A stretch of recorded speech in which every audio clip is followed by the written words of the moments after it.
What if Optimus Prime came into Star Wars? The Ark drifted through the vast emptiness of space, its ancient hull scarred by weapons, fire, and cosmic radiation. Within its chambers, stasis pods lined the walls, their occupants frozen in time, refugees of a war that had consumed their homeworld. Optimus Prime, last of the Primes and leader of the Autobots, remained in suspension, his consciousness barely active, preserving what little energon remained in the vessel's depleted core. The ship had been adrift for millennia, crossing galaxies unknown to Cybertronian charts, a ghost vessel carrying the last hope of a dying civilization. In the cockpit, warning systems flared to life as gravitational sensors detected a massive disturbance ahead. The ship's ancient AI initiated emergency protocols, diverting power from life support to navigation. The Ark shuddered as it was pulled from the emptiness of deep space into a swirling hyperspace lane it could neither comprehend nor resist. Across the galaxy, on the bridge of the Imperial Star Destroyer Eradicator, Admiral Vex Harrow observed the tactical display with cold calculation. The remnants of a separatist fleet drifted through the Outer Rim system, abandoned after the Clone Wars and now stripped for parts by Imperial salvage teams. 6 years into the Emperor's reign, such operations were routine, converting the machines of the Old Republic into weapons of the new Empire.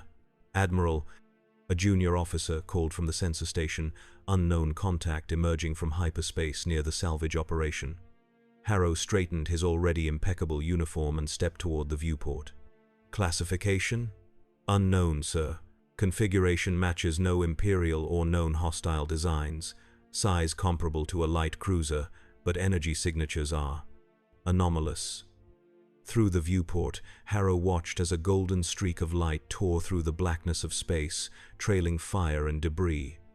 Whatever it was, it moved unlike any ship he had and ever seen, tumbling without control, its trajectory carrying it directly into the debris field.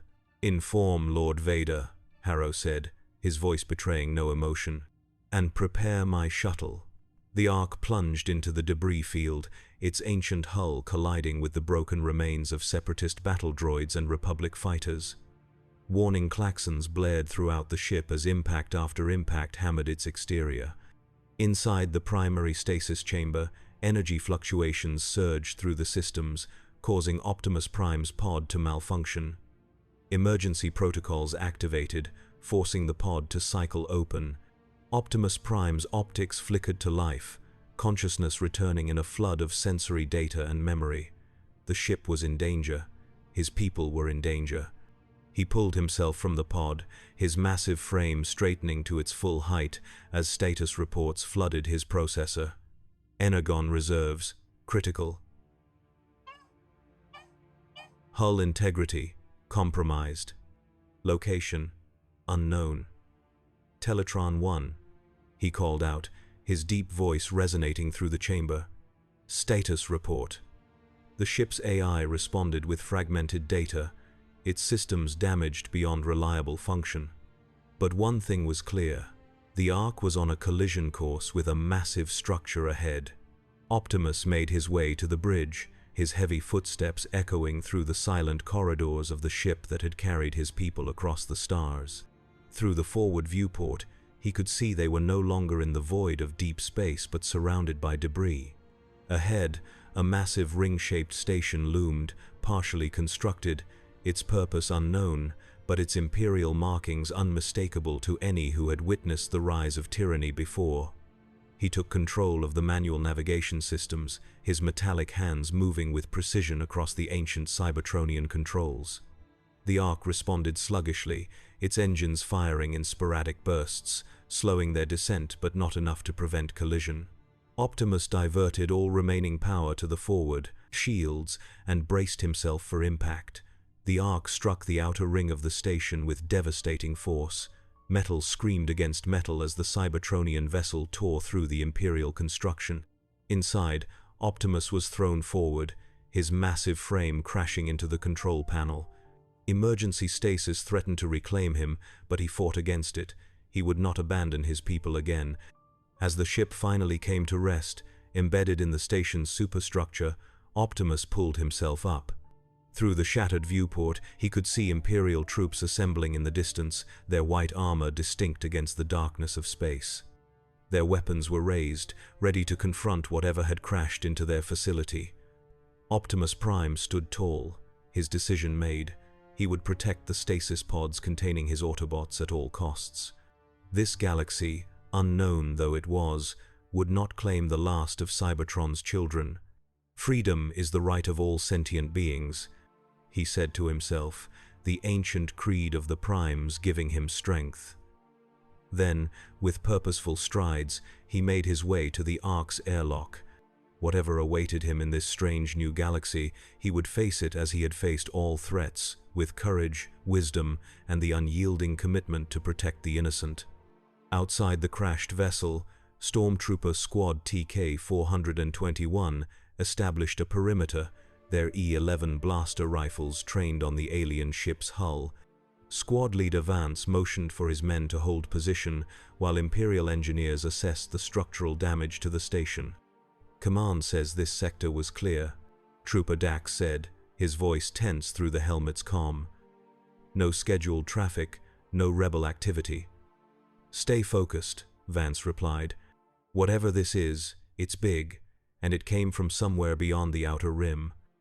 A grinding sound drew their attention as a massive door on the ship's side began to open. The troopers tightened their formation, weapons locked on the widening gap. What emerged defied all Imperial classification. A towering figure, easily 3 times the height of a man, stepped from the ship. Its body was composed of red and blue metal plating, articulated with precision engineering that surpassed even the most advanced Imperial droids. But it was the face that gave the troopers pause. Not the blank faceplate of a droid, but a visage of sculpted metal with glowing blue optics that surveyed the scene with unmistakable intelligence. "By the Emperor," one trooper whispered. The massive figure raised its hands in a universal gesture of peace. "I am Optimus Prime." It spoke, its voice deep and resonant, carrying across the vacuum through comm frequencies it had instantly adapted to. "My ship and my people mean you no harm. We are refugees, seeking sanctuary." Squad leader Vance stepped forward, his blaster never wavering. "This is an Imperial facility. You have violated restricted space and caused significant damage. Surrender and submit to Imperial authority." Optimus Prime studied the white-armored soldiers before him, his millennia of experience recognizing the signs of a militaristic regime. Their stance, their uniformity, their unquestioning adherence to protocol. He had seen it before on 1,000 worlds, including his own. "I seek only to protect my people," Optimus replied. "They remain in stasis aboard my vessel. I request assistance and safe harbor." "All requests must be processed through Imperial command," Vance responded mechanically. "Until then, you will power down and submit to restraint." Optimus Prime's optics narrowed. "I cannot do that. My people are vulnerable. I must remain functional to protect them." The tension in the moment was broken by the arrival of an Imperial shuttle, its wings folding as it descended to a landing pad nearby. The troopers' posture changed subtly, a ripple of genuine fear passing through their ranks. From the shuttle emerged a figure in black, its breathing mechanized and rhythmic, audible even, across the distance. Optimus Prime felt a disturbance in the energies around him, something his Cybertronian sensors had never detected before. It flowed from the dark figure, cold and powerful. Lord Darth Vader, Supreme Commander of the Imperial forces, stood before the massive mechanical being without any sign of surprise or awe. Through the Force, he could sense that this was no mere droid. There was life within it, a spark of something ancient and powerful. "What manner of construct are you?" Vader demanded, his deep voice carrying the weight of Imperial authority. Optimus Prime regarded the dark figure, recognizing in him the unmistakable aura of command. "I am Optimus Prime, leader of the Autobots, from the planet Cybertron. We are autonomous robotic organisms, a living mechanical species." Vader's mind processed this information with tactical precision, a living mechanical species could be of immense value to the Empire. The Emperor would want to study such beings, to understand their technology and harness it. "Your vessel has damaged an Imperial installation," Vader stated. "That alone is cause for your destruction, but the Empire is merciful to those who prove useful." Optimus Prime had faced tyrants across the cosmos, and he recognized the implied threat. "We seek only to survive. Our world was destroyed in a civil war that consumed our civilization. Those aboard my ship are the last of our kind." Vader stepped closer, unafraid of the towering mechanical being before him. "Then you understand the necessity of order. The galaxy has recently emerged from its own civil war. The Empire brings stability where there was chaos." "At what cost?" Optimus asked, his optics fixed on Vader's mask. "Freedom sacrificed for security is no freedom at all." The air seemed to grow colder as Vader's anger manifested through the Force. "You are in no position to question Imperial methods. Your ship and your people are now property of the Empire. They will be studied, and their technology will serve the Emperor." Optimus Prime's battle mask slid into place with a mechanical click, his stance shifting subtly. "Freedom is the right of all sentient beings. We will not be enslaved again." Vader's lightsaber ignited with a crimson flash, its hum cutting through the silence. "Then you will be destroyed." Before either could move, the station shuddered violently. Alarms blared across the Imperial facility as the embedded Ark's energon core, destabilized by the crash, began to overload. The resulting power surge disabled gravity generators throughout the sector, sending troopers floating helplessly into space.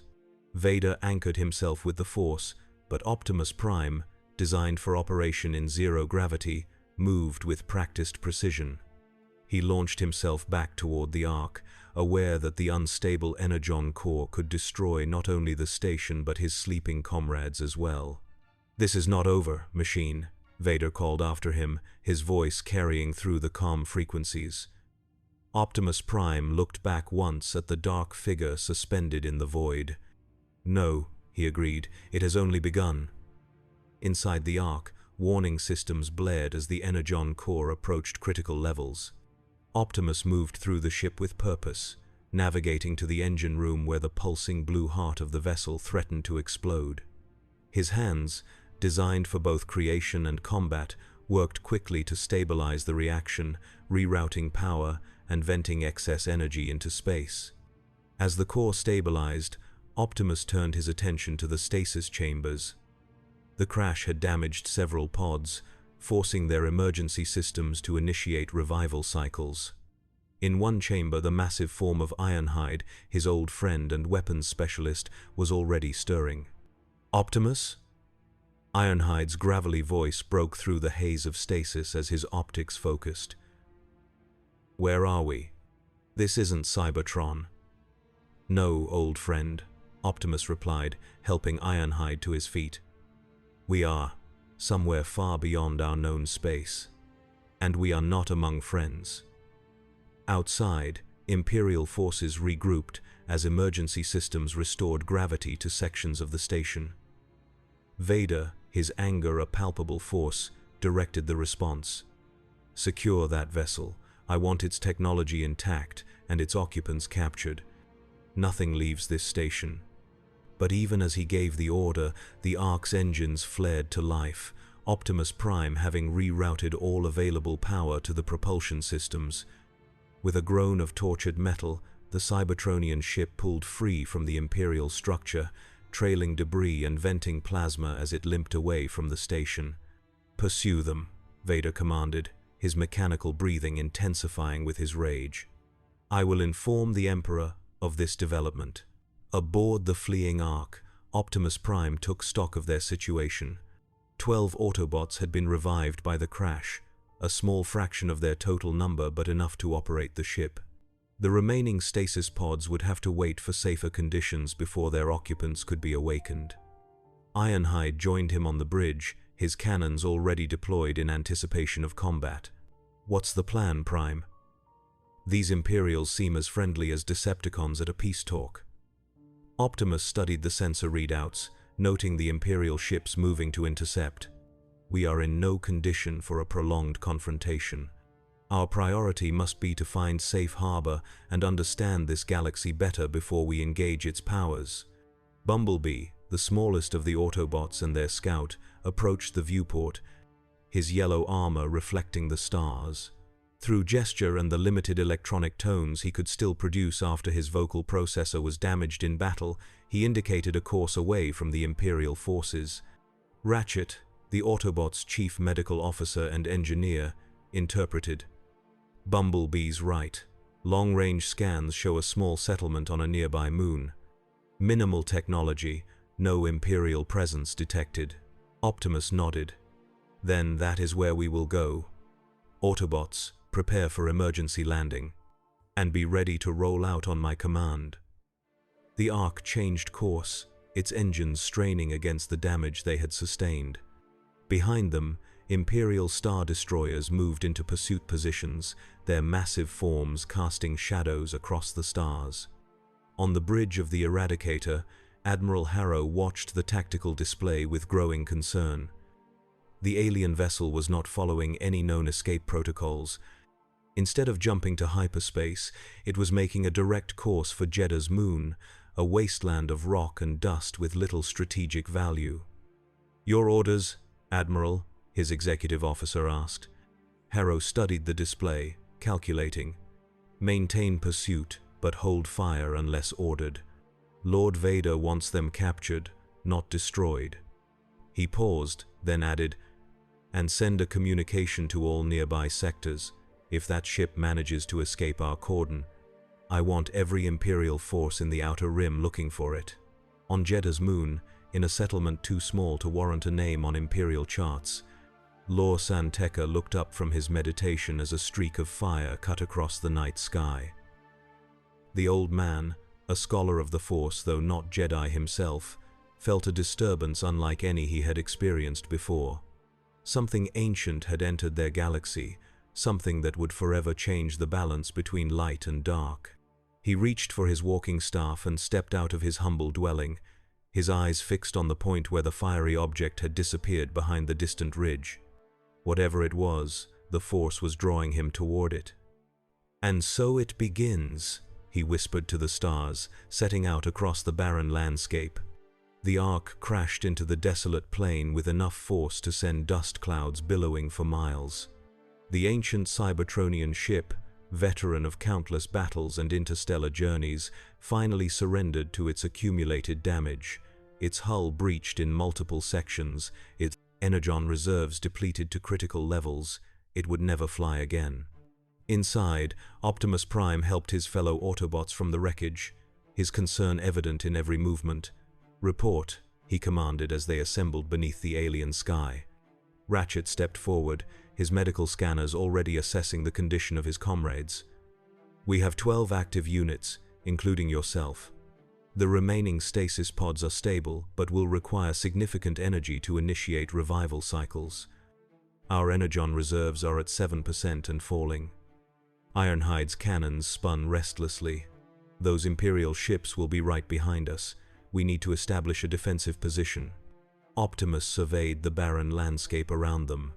The moon was desolate, its surface scarred by ancient mining operations long abandoned. In the distance, illuminated by the light of the gas giant Jedha, a small settlement clung to the edge of a dried riverbed. "Our immediate concern is energy," Optimus decided. "Without it, we cannot revive our comrades or defend ourselves. Bumblebee, scout the settlement. Determine if there are resources we can use and if the inhabitants might be allies." The yellow Autobot transformed into his vehicle mode, a process that would normally result in the compact form of a Earth car, but which now produced something more akin to a sleek speeder, his Cybertronian technology adapting to the closest analog in this galaxy. With a burst of his engines, he sped off toward the distant lights. "Ironhide, Prowl, establish a perimeter.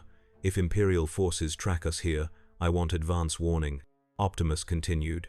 "Ratchet, do what you can to stabilize the energon reserves we have left." As the Autobots moved to their tasks, Optimus turned his attention to the crashed Ark. The ship had been their home, their sanctuary, and the vessel carrying the last hope of Cybertron. Now it lay broken on an alien world, its mission unfulfilled. But Optimus Prime had faced destruction before. The Great War had consumed Cybertron, turning a once thriving world of creation and art into a wasteland of combat and despair. The Decepticons, led by the ruthless Megatron, had sought to conquer rather than build, to rule rather than serve. In the end, they had destroyed the very world they sought to control. "Till all are one," Optimus whispered, the ancient prayer of his people carried away by the alien wind. Miles away, Bumblebee approached the settlement with caution. His sensors detected primitive technology by Cybertronian standards, but advanced enough to indicate a spacefaring civilization. The dwellings were constructed of stone and metal salvaged from ships, a hodgepodge of architectural styles that suggested a community of outsiders and refugees. Transforming back into his bipedal form, Bumblebee crouched behind an outcropping of rock, observing the settlement. His optics zoomed in on the inhabitants, organic beings of various species moving about their evening routines.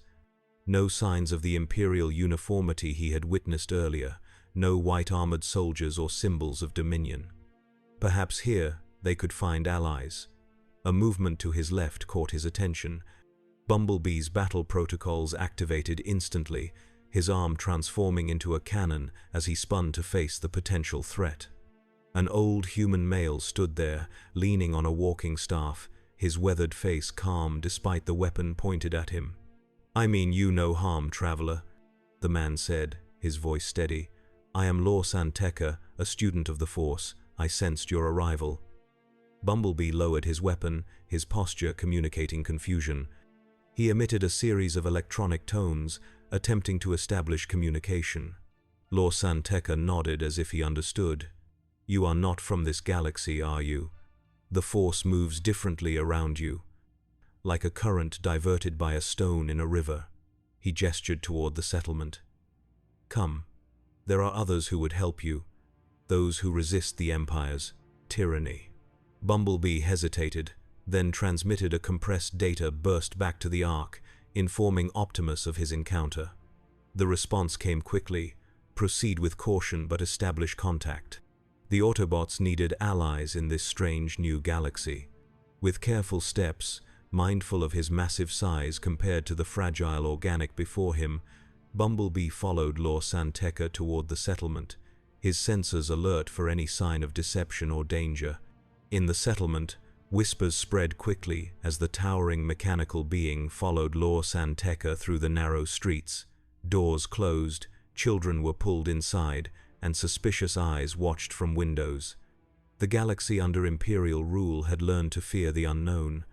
Lor San Tekka led Bumblebee to a large structure at the center of the settlement, a former hangar now serving as a community gathering place. Inside, a small group of individuals representing various species waited, their expressions guarded but curious. "Friends," Lor San Tekka announced, "I present to you a visitor from beyond our stars.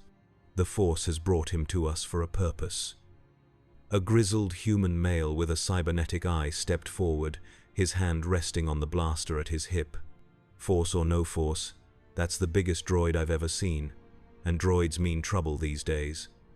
"Not a droid, Kado," Lor San Tekka corrected. "Something else entirely. Something alive." Bumblebee, recognizing the need to establish peaceful communication, projected a hologram from his optics. The image showed the Ark, the Autobots, and briefly, the battle for Cybertron. Then it showed the Imperial facility, the confrontation with the dark figure, and their escape. The assembled beings watched in silence, their expressions shifting from suspicion to wonder, and in some cases, to recognition. "That was Darth Vader," a Twi'lek female said, her leku twitching with agitation. "If the Empire is hunting them, they are no friends of the Emperor. Or they're a new Imperial weapon," Kado countered. "A trap to find sympathizers." Lor San Tekka raised a hand for silence. "The Force does not lie. This being and his kind are not of the Empire. They are refugees, like many of us." He turned to Bumblebee. "Can you bring your leader here? We should speak directly." Bumblebee transmitted the request to Optimus Prime, including sensor data on the settlement and its inhabitants. The response was immediate. Optimus would come, along with Ironhide for protection, but the rest would remain with the Ark and the stasis pods. As Bumblebee's message reached the Ark, Optimus Prime was already facing a new threat. Imperial probe droids, their dark spherical bodies hovering silently across the landscape, had discovered their position. 3 of the droids had approached the crash site, their sensors documenting everything before retreating to report. "They know we're here," Ironhide growled, his cannons humming with restrained power. "We should have scrapped them and revealed our position with weapons fire. Prowl." The Autobots' tactician countered. Stealth was the logical choice. Optimus Prime surveyed the horizon, where the first light of dawn was breaking. "The choice is made. We must assume Imperial forces will arrive soon." He turned to his assembled Autobots. "Ratchet, continue work on the stasis pods. Transfer them to the most defensible section of the Ark. The rest of you, prepare for combat, but remember, we defend only. We are guests in this galaxy, not conquerors." As the Autobots moved to their tasks, Optimus transformed into his vehicle mode, adapting as Bumblebee had to the technology of this galaxy.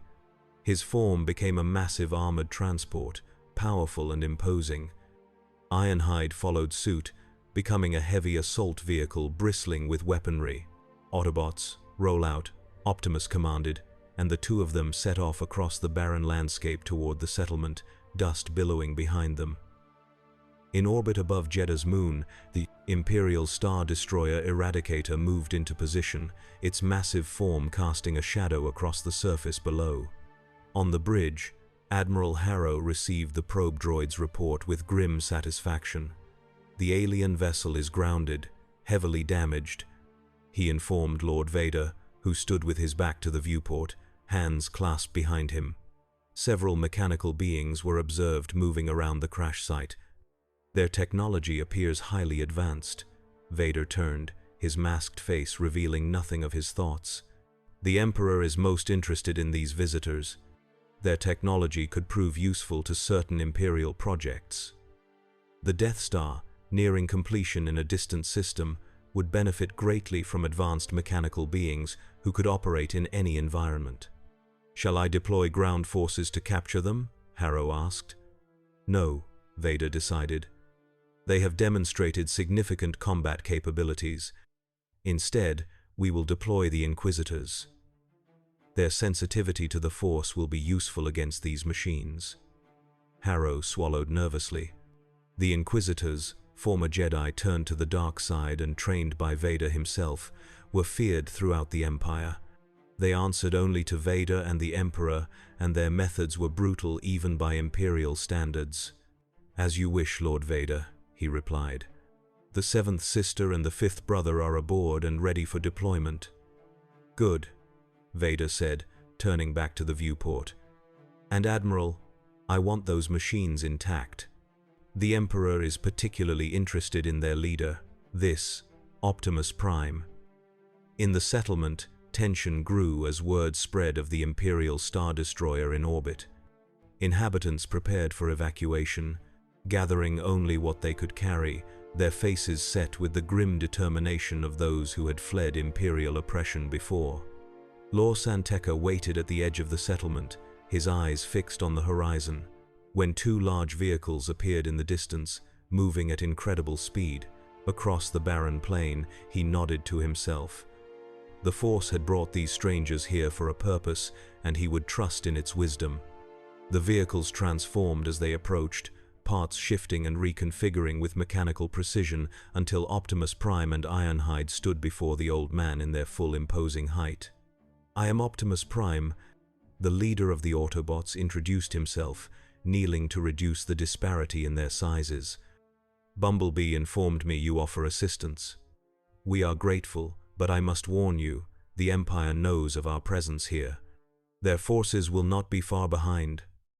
Lor San Tekka studied the massive mechanical being before him, sensing the wisdom and compassion that radiated from him like heat from a sun. The Empire is always close at hand in these dark times, but there are those who resist, those who remember a time of light and justice. He gestured toward the sky. Your arrival was witnessed by many, both friend and foe. The question now is, what role will you play in the struggle that engulfs our galaxy? Optimus considered the question, his optics scanning the settlement where beings of various species were preparing for departure. We are strangers here, with no knowledge of your conflicts or your ways. Our primary concern is the survival of our species, but we have faced tyranny before, on our own world, and we recognize its shadow in your empire.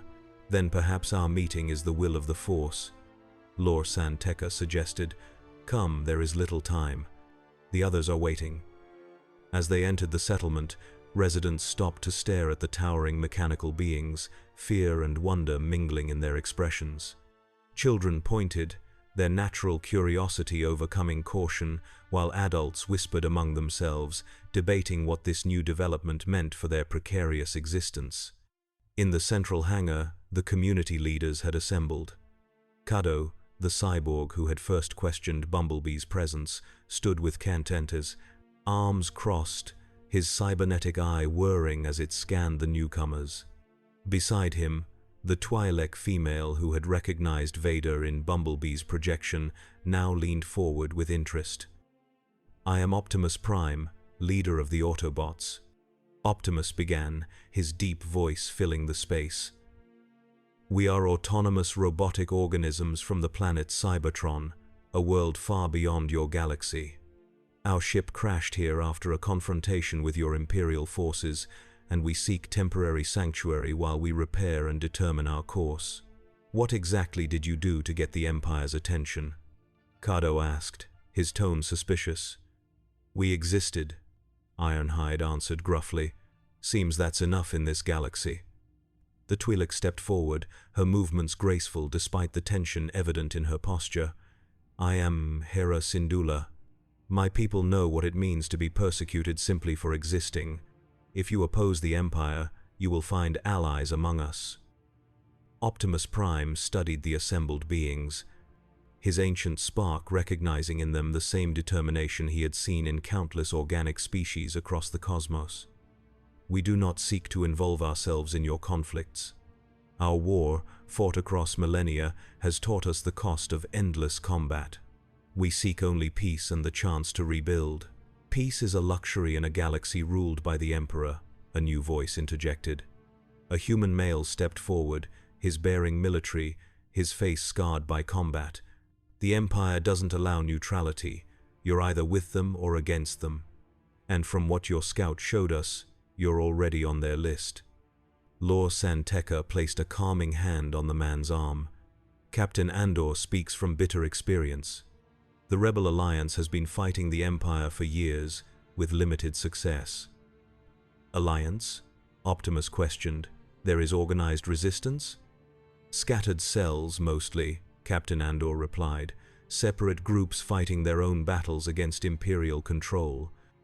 We're working to unite them, to form a cohesive resistance that can truly challenge the Empire." Optimus Prime's battle mask retracted, revealing his full face to the assembled beings.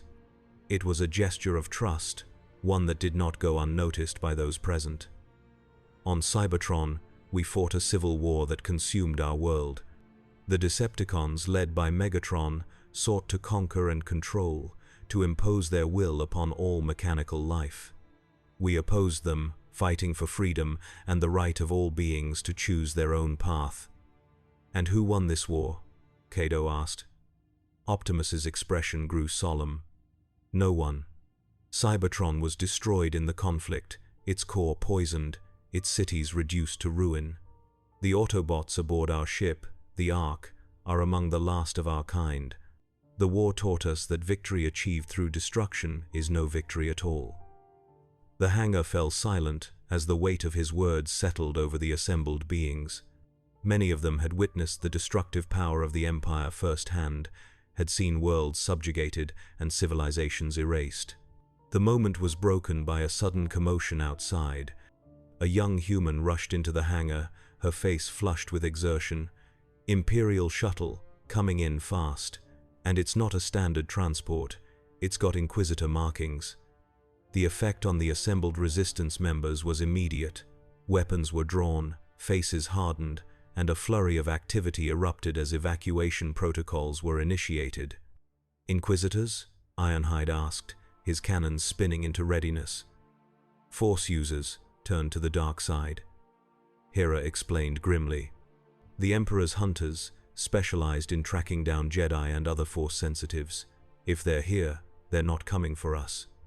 They're coming for you." Optimus Prime's battle mask slid back into place with a mechanical click. "Then they shall find us ready. But I will not allow your settlement to be caught in the crossfire. We will draw them away." Captain Andor checked his blaster, his expression resolute. "We fight our own battles. The rebellion doesn't run." "This is not your battle," Optimus countered. "Not yet. My Autobots remain at the Ark, vulnerable in stasis. I must return to them." Lor San Tekka stepped between them, his weathered face calm despite the danger. "Both paths lead to the same destination. The Force has brought you together for a purpose. Captain Andor, your ship can transport the settlement's inhabitants to safety. Optimus Prime, you must protect your people. The paths will converge again when the time is right."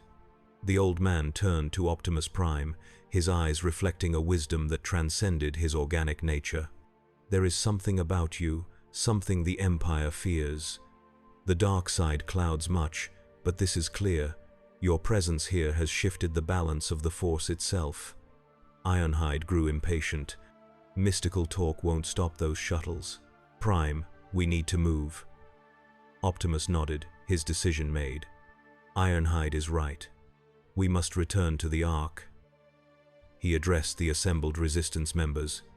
"I do not know what role we are to play in your conflict, but know this: the Autobots stand for freedom, for the right of all sentient beings to choose their own fate. If your cause serves these principles, you will find allies in us." With those words, Optimus Prime and Ironhide transformed, their bodies reconfiguring into their vehicle modes. They sped from the hangar, leaving a cloud of dust in their wake as they raced back toward the crashed Ark. Behind them, the settlement erupted into organized chaos as evacuation procedures were implemented. Ships that had been hidden in underground hangars were brought to the surface, loaded with people and essential supplies. The rebellion had learned to move quickly, to disappear before the Empire's full might could be brought to bear. As Captain Andor prepared his own ship for departure, Lor San Tekka approached, his expression thoughtful. "There is more to those mechanical beings than meets the eye. The Force moves differently around them, especially their leader." "Force or no Force," Andor replied pragmatically, "they've got firepower and technology we could use, and they've got the Empire's attention. That makes them potential allies in my book." Lor San Tekka smiled enigmatically. "Perhaps. Or perhaps they are something more. A catalyst for change in a galaxy that has forgotten the meaning of balance." Across the barren plain, Optimus Prime and Ironhide pushed their vehicle modes to their limits, sensors alert for Imperial pursuit. The Ark appeared on the horizon, its broken hull reflecting the light of the rising sun. "Prowl. Status report," Optimus transmitted as they approached. The response came immediately. "Imperial shuttle detected on approach vector. Defensive positions established as ordered. Ratchet has completed transfer of stasis pods to secure location." "Good," Optimus replied. "Be prepared for immediate combat upon our arrival." As they crested the final ridge before the Ark, Optimus and Ironhide transformed back into their bipedal forms, weapons at the ready. Below them, the scene was one of impending confrontation. The Imperial shuttle had landed near the crash site, its black angular form a stark contrast to the golden hull of the Cybertronian vessel. From it had emerged two figures in black, their red lightsabers ignited and humming with deadly energy. "Inquisitors," Ironhide growled, his cannons charging. "Just like the organics described." Optimus Prime assessed the situation with the tactical precision that had kept him alive through millennia of warfare. The fifth brother, a large, gray-skinned humanoid with a circular lightsaber hilt, stalked toward the Ark with predatory confidence. Beside him, the seventh sister moved with sinuous grace, her helmet concealing her features but not the malevolent purpose that radiated from her. Between the Inquisitors and the Ark stood Prowl, Ratchet, Bumblebee, and the other awakened Autobots, their weapons deployed but held in check, following Optimus's orders to defend only. "Autobots," Optimus commanded, "hold your positions. I will address our visitors." With powerful strides, Optimus Prime descended the ridge, his massive form casting a long shadow across the barren ground. The Inquisitors turned at his approach, their lightsabers held at ready positions. "I am Optimus Prime, leader of the Autobots," he announced, stopping at a distance that respected both their space and their evident danger. "We have no quarrel with your empire. We seek only to repair our vessel and continue our journey." The seventh sister laughed, the sound distorted through her helmet. "Lord Vader sends his regards, machine. Your journey ends here. The Emperor has expressed particular interest in your kind.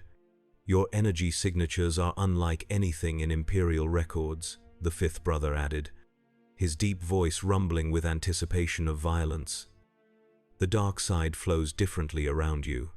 You will submit to Imperial authority for study." Optimus Prime stood his full height, his blue optics bright against the harsh landscape. "We are living beings, not technology to be harvested. Freedom is the right of all sentient beings, and we will defend that right." "Sentient?" the seventh sister mocked. "You are machines, constructs. Your illusion of life is merely advanced programming." "Many have made that mistake before," Optimus replied calmly. "It did not end well for them." The fifth brother raised his lightsaber. "Enough talk." Lord Vader was clear. "Capture them if possible. Destroy them if necessary." With a gesture from the Inquisitor, stormtroopers emerged from behind rock formations where they had been concealed, their E-11 blasters trained on the Autobots. A coordinated ambush, designed to surround and overwhelm. "Last chance, Prime," the seventh sister offered. "Surrender, and your machines may survive. Resist, and we will dismantle you piece by piece to learn your secrets." Optimus Prime's battle mask slid into place with a metallic click. "Autobots," he commanded, "defend yourselves." The stormtroopers opened fire first, their blaster bolts streaking across the battlefield toward the Autobots. But Cybertronian reflexes honed through eons of warfare allowed the mechanical beings to respond with precision. Ironhide's cannons roared to life, not targeting the troopers themselves but the rocks above them, causing avalanches that forced them to scatter and lose formation. The Inquisitors moved with force-enhanced speed, their lightsabers blurs of crimson as they charged toward Optimus Prime. The Autobot leader's arm transformed, panels shifting to reveal his Energon axe, its edge glowing with the same energy that powered his spark. The fifth brother struck first, his lightsaber arcing toward Optimus's chestplate. The Prime deflected the blow with his axe, the energies of the two weapons crackling against each other in a display of light that illuminated the battlefield. The seventh sister circled, looking for an opening, her dual-bladed lightsaber spinning in a deadly pattern. "Your weapons are impressive," Optimus acknowledged as he parried another strike. "But we have faced worse." Across the battlefield, the other Autobots engaged the stormtroopers. Bumblebee's agility allowed him to dodge blaster fire while returning precise shots that disabled rather than killed, targeting weapons and equipment.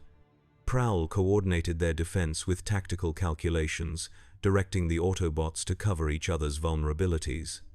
Ratchet remained near the Ark's entrance, protecting the stasis pods containing their sleeping comrades. His hands, normally tools of healing, had transformed into blades that deflected any stormtrooper foolish enough to approach. The seventh sister launched herself at Optimus, using the Force to propel her attack from an impossible angle. But millennia of combat against Megatron, master of deception and brutality, had prepared Optimus for such tactics. He shifted at the last moment, his massive hand catching her in mid-air.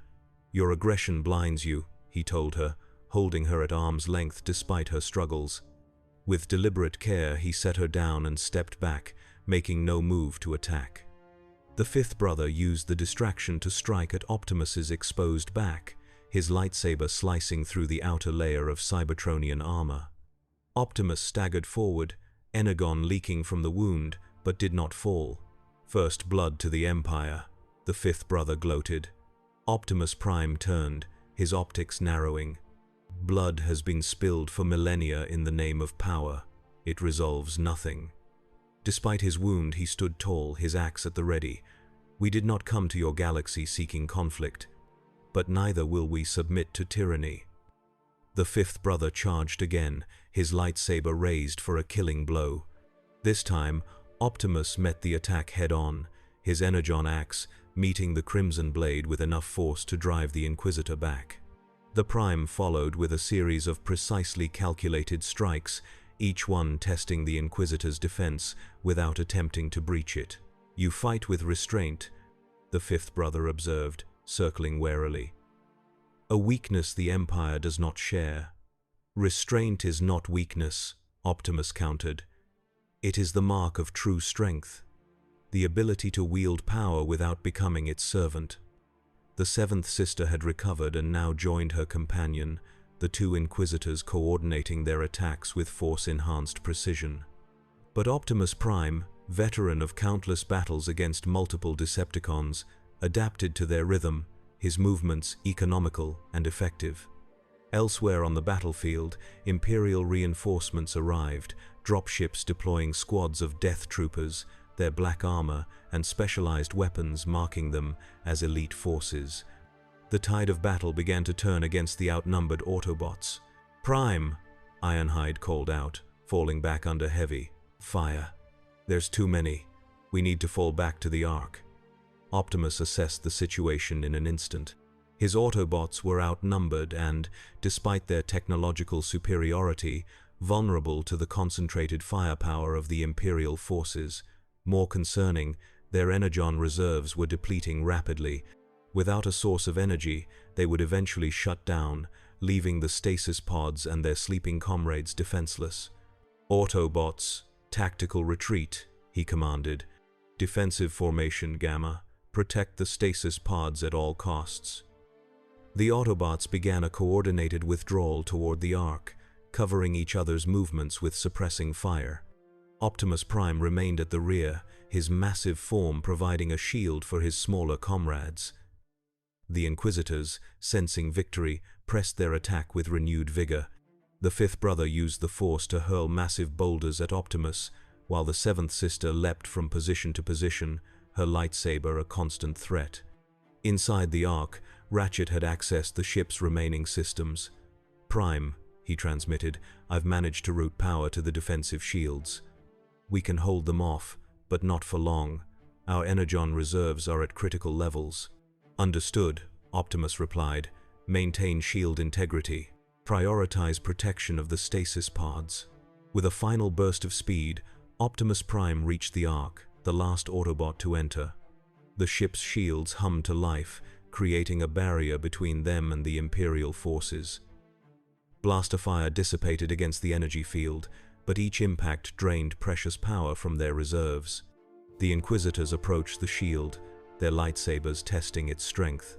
The fifth brother placed his hand against the barrier, using the Force to probe for weaknesses. "They cannot maintain this defense for long," he stated. "Their energy signature is weakening." The seventh sister activated her comlink. "Lord Vader, we have the aliens contained within their vessel. Their defenses are failing. However, they have proven more formidable than anticipated. We request additional support." Within the Ark, the situation was growing desperate. The Autobots gathered in what remained of the bridge, where Ratchet monitored their dwindling energy reserves. "At current consumption, shields will fail in approximately 20 minutes, the medical officer reported grimly.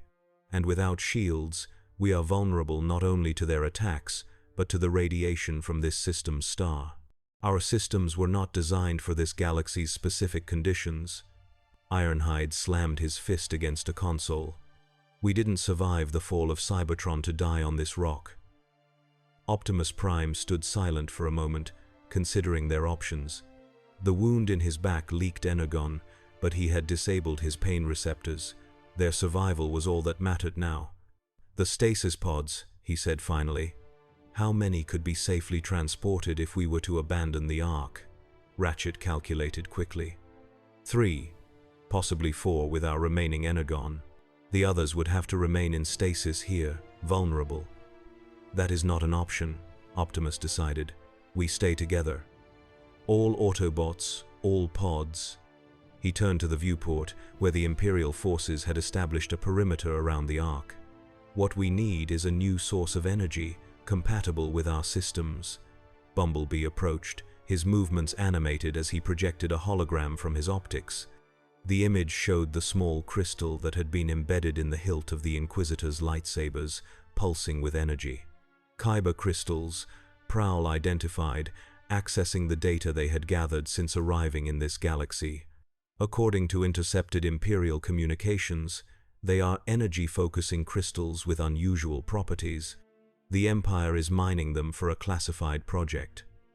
Optimus studied the hologram, his analytical systems comparing the crystal's energy signature to that of Energon. The resonance pattern is similar to raw energon. With proper calibration, it could be compatible with our systems. Great, Ironhide said sarcastically. We just need to get past an army of Imperial troops and 2 force-wielding Inquisitors to find some magic crystals that might power our systems. Easy. Not easy, Optimus acknowledged, but necessary. He turned to Prowl. Scan the surrounding area. The Inquisitors came here specifically. There must be a reason this moon was of interest to the Empire before our arrival. Prowl activated the Ark's remaining sensor array, the technology adapting to scan for the unique signature of Kyber crystals. After several tense moments, the results appeared on the main display. Subterranean deposits detected, Prowl reported, approximately 2.7 miles beneath our position. Extensive tunnel systems indicate previous mining operations, now abandoned. Optimus Prime's optics brightened with renewed determination. Then our path is clear. We must reach those crystals. He turned to Ratchet.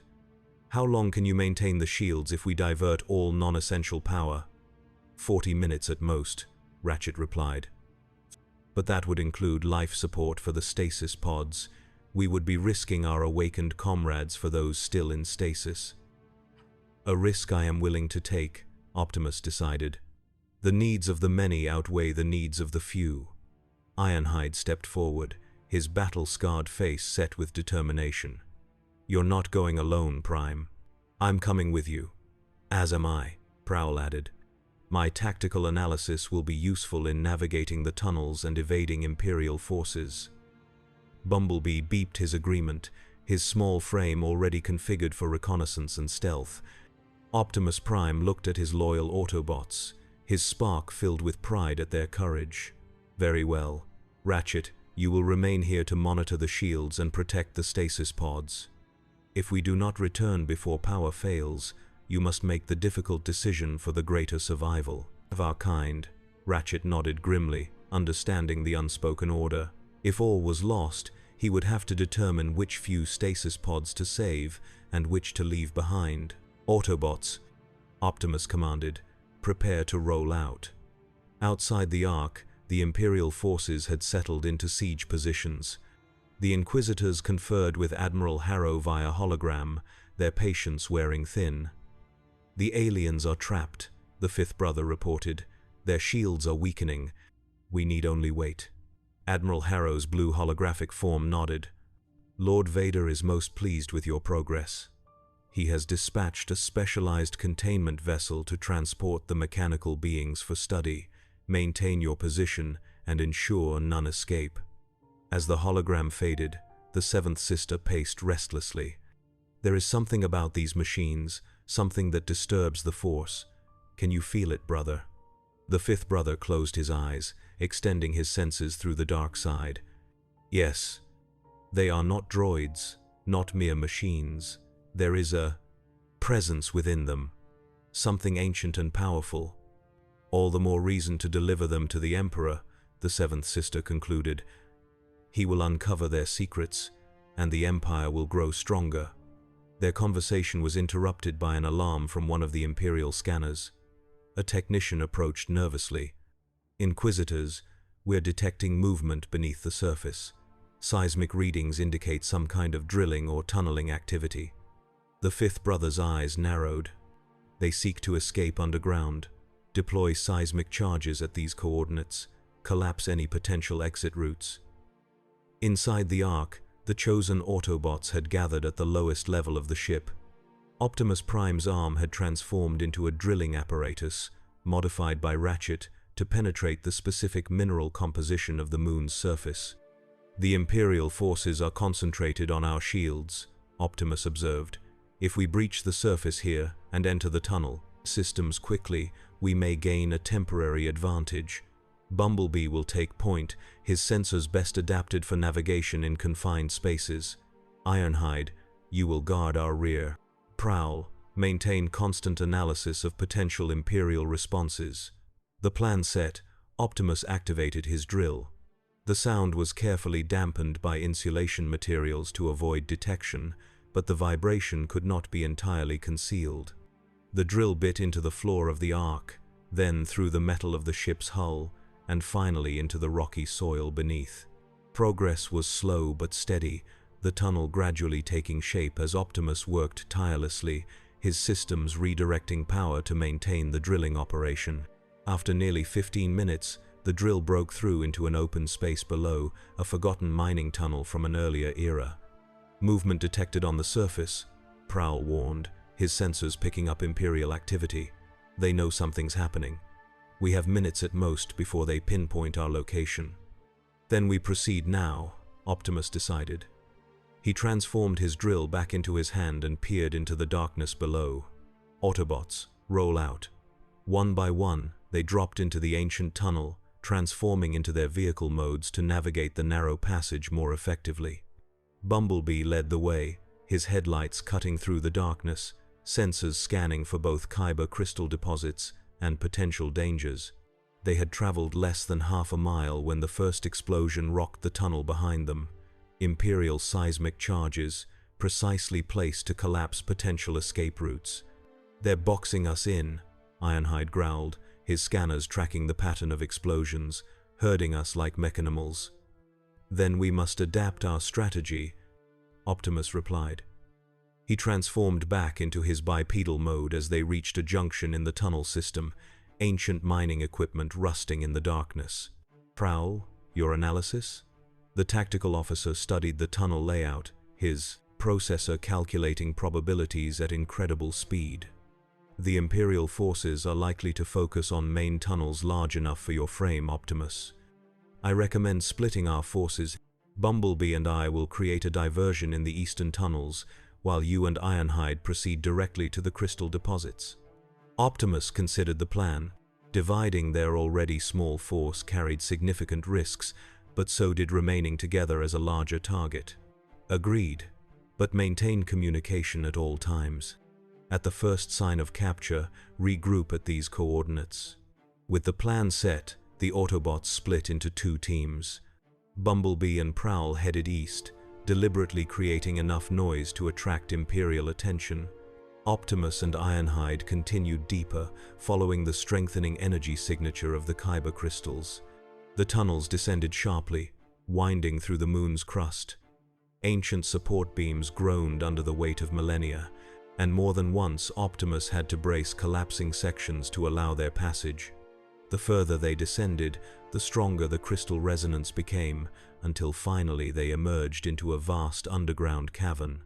The sight that greeted them was breathtaking even to mechanical beings who had witnessed the wonders of countless worlds. The cavern walls glittered with embedded Kyber crystals of various sizes, their soft blue-green glow illuminating the space with ethereal light. At the center of the cavern stood a massive Kyber formation, a crystal pillar that reached from floor to ceiling, pulsing with power. "By the Allspark," Ironhide whispered, his weapons systems momentarily forgotten in awe. Optimus Prime approached the central pillar, his sensors analyzing the crystal's properties. The energy resonance is compatible with our systems, but in its raw form, it would require significant refinement. He turned to Ironhide. We need to extract smaller crystals that can be easily transported and processed. As they moved deeper into the cavern, Optimus's audio receptors detected a subtle change in the ambient sound. He raised his hand, signaling Ironhide to stop and remain silent. They were not alone. From the shadows at the far end of the cavern emerged a figure unlike any they had encountered in this galaxy. Tall and gray-skinned, with elongated features and ancient eyes, the being wore simple robes that seemed to shimmer with the same light as the crystals around them. Visitors from beyond the stars, the being spoke, its voice neither male nor female but carrying the weight of immense age. You seek the Kyber, as all eventually do. Optimus Prime lowered his battle mask, a gesture of peace. I am Optimus Prime, leader of the Autobots. We seek energy to save our people, nothing more. The being tilted its head, studying the mechanical giants with evident curiosity. I am Kyber Nox, last guardian of the Temple of Kyber that once stood above us. Before the Empire came, before the light was extinguished. Ironhide's cannons remained powered down, but his stance was wary. You're not Imperial. A sound like dry leaves rustling served as the being's laughter. No, the Empire would destroy me if they knew I survived their purge, just as they would destroy the Kyber, consuming it for their weapons of domination. Kyber Nox approached Optimus Prime without fear, looking up at the towering mechanical being with eyes that seemed to see beyond physical form. You carry a spark within you, a fragment of a greater whole, not unlike the Kyber itself. Optimus knelt, bringing himself closer to the Guardian's level. You know of our nature? The Force shows me many things, traveler. Your kind is not unknown to the ancient records of the Wills. Metal giants with souls of light, from a world of living metal. The Guardian gestured to the wound on Optimus's back, still leaking energon. You are injured, and your life force fades. Our energon reserves are critical, Optimus acknowledged. Without a new source of power, my Autobots will cease to function, and those in stasis will never awaken. Kyber Nox considered this, then gestured toward the central crystal pillar. The Kyber is life itself, channeled through the Force. It responds to intent, to need, to the light and dark within all beings. The Guardian touched the floor of the cavern, and the entire chamber seemed to pulse in response. What would you do with such power, Optimus Prime? Would you use it to destroy your enemies above? To conquer this new galaxy you have found? Freedom is the right of all sentient beings, Optimus replied without hesitation. We seek only survival and peace. We have seen the cost of endless war, the destruction it brings to worlds and civilizations. We would not bring such suffering to your galaxy. The Guardian studied him for a long moment, then nodded. The Kyber hears your spark, Prime. It will decide if you are worthy. Kyber Nox stepped back, gesturing toward the central pillar. Approach and place your hand upon the crystal. Let it judge your intent. Ironhide moved forward, concerned. Prime, we don't know what that thing will do to our systems. It could be a trap. We have little choice, old friend, Optimus replied. And sometimes faith must guide us where logic cannot. With resolute steps, Optimus Prime approached the massive crystal formation. Its glow intensified as he drew near, pulsing in a rhythm that seemed to match the beat of his own spark. He raised his hand, hesitating only briefly before placing his palm against the smooth surface of the Kyber. The effect was immediate and overwhelming. Energy surged through Optimus's frame, not like the steady flow of energon, but like a living current, sentient and questioning. It probed his memories, his decisions, the countless battles fought in defense of freedom, the fall of Cybertron, the burden of leadership that had shaped his existence for millennia. Visions flashed through his processor. Cybertron, in its golden age, towers of living metal reaching toward the stars. The corruption of Megatron, once a champion of justice transformed by ambition into a tyrant, the great war that consumed their world. And finally, the desperate flight of the Ark, carrying the last hope of their kind into the unknown. Then, strangely, the visions shifted to this new galaxy, a republic falling to corruption and fear, transformed into an empire, champions of light hunted to extinction, worlds subjugated and stripped of resources. And at the center of it all, a darkness growing, consuming everything in its path. Through the connection, Optimus sensed Kyber Nox's presence, guiding the communion between Prime and Kyber. "You see what was, what is, and what may yet be." The Guardian's voice echoed in his mind. "The Force shows you its will, if you have the wisdom to understand." The energy surge reached its peak, the entire cavern now pulsing with blue-white light that emanated from the point where Optimus's hand met the crystal. Then, with a sound like a single perfect note struck across the cosmos, a section of the pillar detached itself, breaking away into Optimus Prime's palm. The light receded, and Optimus found himself holding a Kyber crystal the size of a human head, perfectly formed and pulsing with energy that resonated with his own spark. Smaller crystals began to detach from the walls of the cavern, floating through the air to gather around the Autobots. "The Kyber has chosen," Kyber Nox announced, satisfaction evident in the ancient being's voice. "It recognizes in you a kindred spirit, Optimus Prime. A force for balance in a galaxy consumed by darkness." Ironhide watched in amazement as several smaller crystals orbited his frame before settling into his open palms. "What is happening?" "The Kyber responds to need and worthiness," the Guardian explained. "It has judged your sparks and found them aligned with the light. These crystals will sustain your people, but they offer more than mere energy. They connect you to the Force itself, to the living current that binds this galaxy together." Optimus studied the crystal in his hand, feeling its power flowing into his systems, replenishing his depleted energon and repairing damage. The wound on his back sealed itself, metal flowing like liquid to restore his armor to integrity. "I am grateful for this gift," Optimus said, "but we must return to our comrades. The Imperial forces above will not wait for long." As if summoned by his words, a distant explosion echoed through the tunnel system. The Imperials were getting closer. Kyber Nox nodded gravely. "The dark side approaches. You must go. But remember, Optimus Prime, the Kyber has chosen you for a purpose. Your coming to this galaxy was no accident. The Force has brought you here at this moment, when the light faces its greatest challenge."